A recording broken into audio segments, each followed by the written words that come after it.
Posibleng samahan ng mas marami at mas malalaking barko ang mga susunod na resupply mission sa West Philippine Sea, ayon sa Philippine Coast Guard. Panahon na rin daw na magtayo ng permanenteng istruktura sa Ayungin, ayon naman yan sa National Task Force on the West Philippine Sea. Nakatutok si Chino Gaston.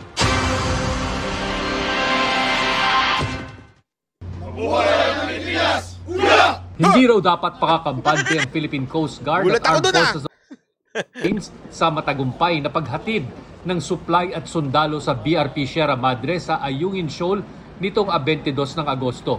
Itong small victory natin na we can say we were successful in carrying out the resupply operation this time. It doesn't mean na sa mga succeeding resupply operations natin, we're going to be more relaxed. We're still going to be vigilant. Kahit nalusutan ng dalawang resupply ships ng Pilipinas, ang Coast Guard ng China, hindi raw masabi kung ano ang kanilang gagawin sa susunod na Grabe yan, napanood ko yan isang araw, nakipagpatintero talaga tayo. Talagang hinaharangan tayo ng mga Chinese na barko. Buti na lang magaling din tong PCG natin kasi nalusutan nila . Hindi ko alam kung paano nila nalusutan, pero nalusutan nila at nakapagdala sila ng supplies. Kataon, kaya posibleng magpadala ng mas marami at malalaking barko ang Coast Guard sa hinaharap. Lalo't malaking hamon pa rin ang paghatid ng construction materials para ayusin ang tila na bubulok ng Sierra Madre na nagsisilbing tirahan ng mga sundalong bantay sa Ayungin Shoal. Dati ng giit ng China, dapat tanggalin ang BRP Sierra Madre sa Ayungin at nagbabalang haharangin nila ang pagdala doon ng anumang large-scale building materials. Sa kabila niyan, sabi ng National Task Force on the West Philippine Sea, panahon na raw magtayo ng permanenteng istruktura sa Bahura para magamit ang yamang dagat at langis na nasa loob ng exclusive economic zone ng Pilipinas. We have an obligation to be there. We hold the sovereign rights over the area.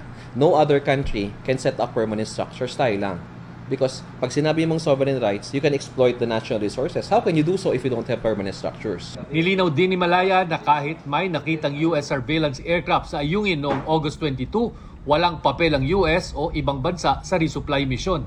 Maybe the United States is conducting reconnaissance, trying to find out kung anong nangyayari, precisely because we are a mutual defense treaty ally. To say na this was a mission that was done with the support of the US, I think would be a mischaracterization. This is a purely Philippine resupply mission. Samantala, pinag-aaralan na ng Solicitor General's Office ang mga legal at diplomatikong hakbang kaugnay ng panghaharang ng China. Hindi rin inaalis ang posibilidad ng pagdulog ng hinaing ng Pilipinas sa United Nations General Assembly. Ayun ako natutuwa ako kasi ako sana gusto ko yung pinaplano nila na eventually magtayo na tayo ng sarili nating doon. Hindi ko nga alam kung kasi tama rin naman, 'di ba, yung ewan ko kung naalala niyo na pag-usapan namin ito noong kay Hidaran, kay Richard Hidaran tsaka nung kay Mark doon sa programa nila. Tama yung ginawa ni Pangulong Duterte. Nung panahon ni Pangulong Duterte, hindi muna tayo dumiskarte masyado. Okay? Ang ginawa niya, binola-bola muna niya yung China, tapos nagpalakas muna ng gamit. Kasi tandaan niyo, that's a decades of palpak na mga gamit. Sira, yung sinasabing mga modernization ng mga nakarang administrasyon, palpak. Diba, kinikwento ko nga sa inyo, istorya yan ng mga sundalo natin noon. Walang sariling baril. Minsan talagang hiraman pa sila, ganun katindi. At nung panahon ni PRRD, nakita niya yan . Actually, pinaliwanag niya nga yan . Pinaliwanag niya yan at sinabi niya na kailangan nating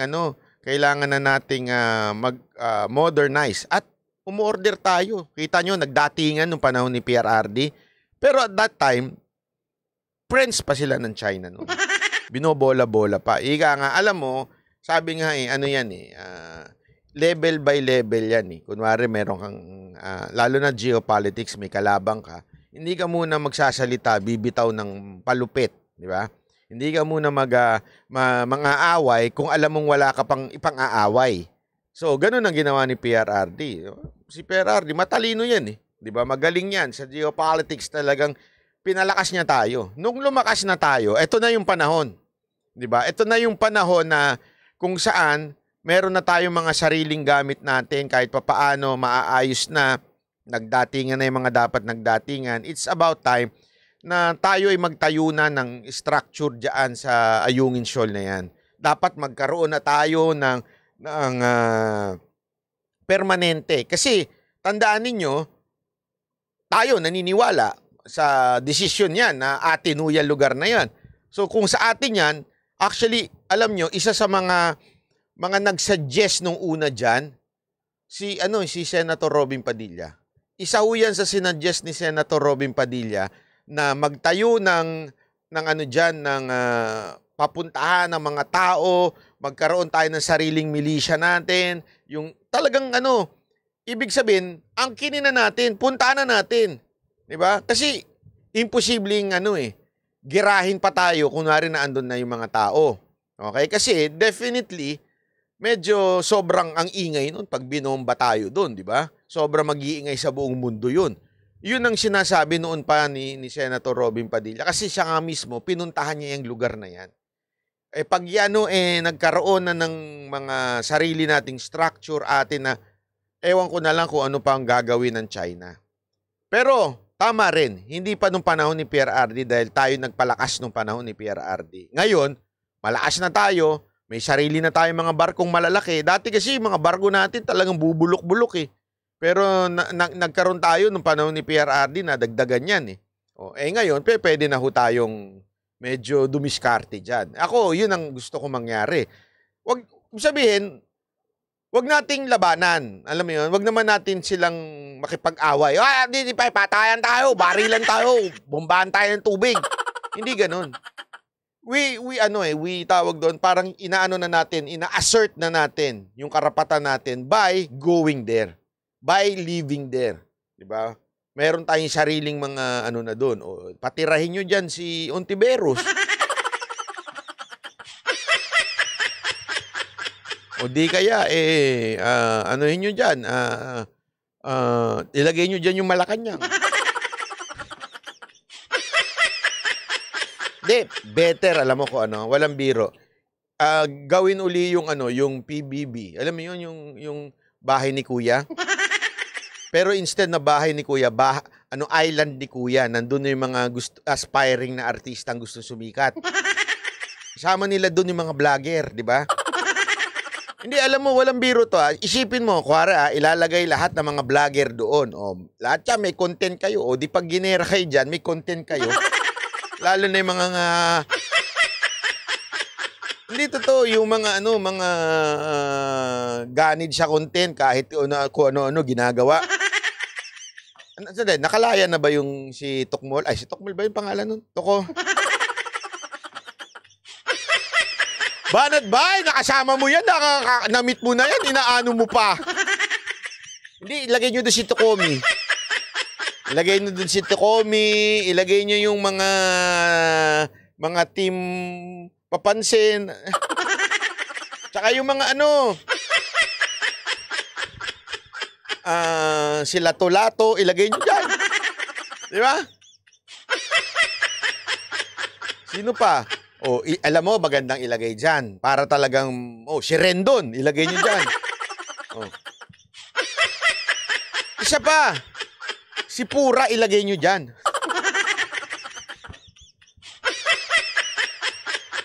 Si Pura, ilagay nyo dyan. Tingnan ko lang. Si Rosmar, ilagay nyo dyan.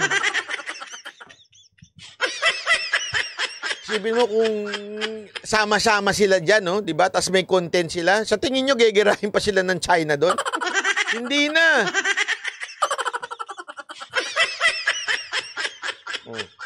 Totoo, walang biro. Tapos isama mo na rin si Atty. Kabobo dyan. Pag sinama mo si Atty. Kabobo dyan, magbablog yun araw-araw. Kasalanan ni Tulpo, kaya tayo naagaw ang island na to. Si Aura, isasama nyo dyan? Baka mamaya paghubarin yung mga lalaking dyan. Mga sundalo natin.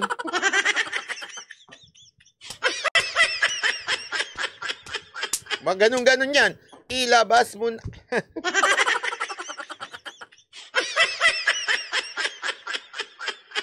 Ayun, si Mayor Abby ang gawin ninyong mayor. Angkinin niya yan. Akin to! Akin tong island na to. Ha? Siya na maging mayor.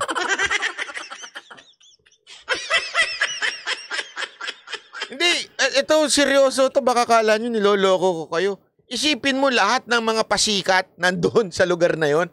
Hindi na makakapunta China dyan. Baka mairita pa nga yung China eh. Sabihin, ano ba ito mga ito? Puro pasikat. Antakin mo. May dadaan lang Chinese ship. Binibidyo na sila lahat, oh. Dito po tayo sa Chinese ship.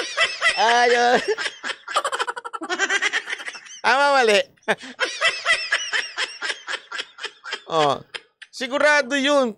Sigurado ko ang mangyayari doon talagang sobrang publicity meron nun. Nasa social media lagi. Hindi na natin kailangan magbantay. Siya na lang bahala magbantay. O, di ba?